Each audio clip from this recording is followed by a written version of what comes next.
ताजमहल का निर्माण हुआ साल 1653 में और इसे बनाने में उस वक्त जितना पैसा लगा उसे अगर आज की मार्केट वैल्यू के हिसाब से कैलकुलेट किया जाए तो ये होता है 7,000 करोड़ रुपए, यानी 7 के आगे 10 जीरो।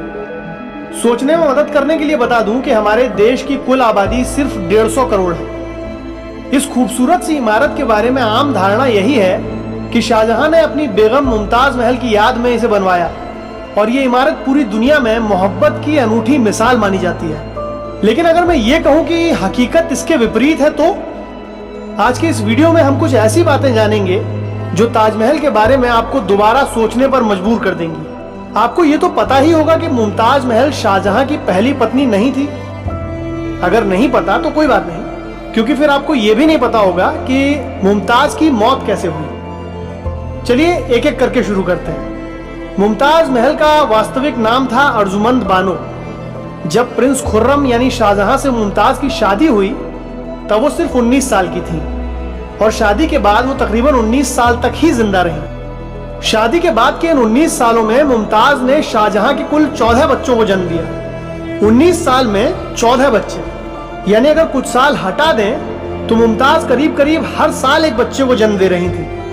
19 साल में 14 बच्चों को जन्म देने की बात पर मैं बार बार जोर इसलिए दे रहा हूं क्योंकि एक बच्चे को जन्म देने में किसी महिला का शरीर जितने सारे बदलावों और जितनी सारी तकलीफ से गुजरता है ये आपको समझने की जरूरत है।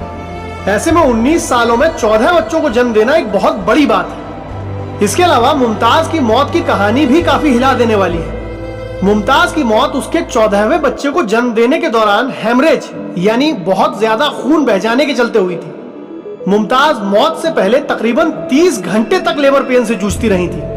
जिस वक्त मुमताज बेइंतहा तकलीफ से लड़ रही थी उस वक्त राजा साहब यानी शाहजहां किसी कैंपेन के सिलसिले में बाहर गए हुए थे।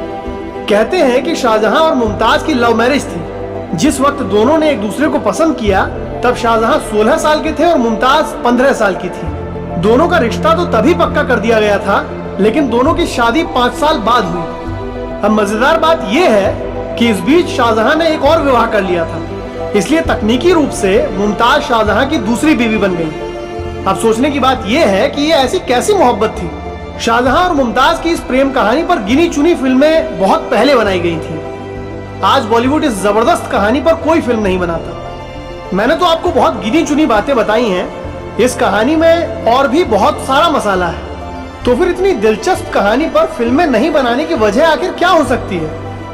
मुझे लगता है कि ये एक विवादित कहानी है जिस पर अगर पूरे तथ्यों को सामने रखते हुए फिल्म बनाने की कोशिश की भी गई तो ये एक भयंकर विवाद बना देगी। फिर दुनिया भर में ताजमहल की बदनामी होगी, वो अलग। तो शायद यही वजह है कि बॉलीवुड के पास कंटेंट होने के बावजूद इस कहानी को कोई हाथ नहीं लगाता। वैसे आपको इस बारे में क्या लगता है वो आप कमेंट बॉक्स में हमें बता सकते हैं। वीडियो को खत्म करने से पहले आपको ताजमहल के बारे में एक और मजेदार बात बताते हैं।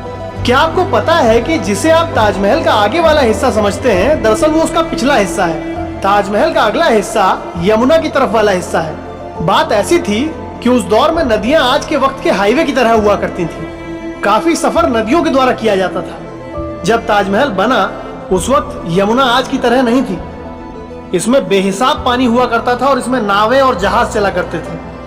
तो ताजमहल का डिजाइन ऐसा रखा गया था कि जहाज और नावें सीधे ताजमहल के किनारे आकर रुका करें और राजा महाराजा सीधे नाव से उतरकर ताजमहल के खूबसूरत संगमरमर पर कदम रखें। बहुत कम लोग इस बात को जानते हैं कि ताजमहल के नदी के तरफ वाले हिस्से में कई सीक्रेट दरवाजे भी हैं जिनका इस्तेमाल अब नहीं किया जाता। तो अगली बार जब आप ताजमहल जाइएगा तो उसके यमुना की तरफ वाले हिस्से को ध्यान से देखिएगा।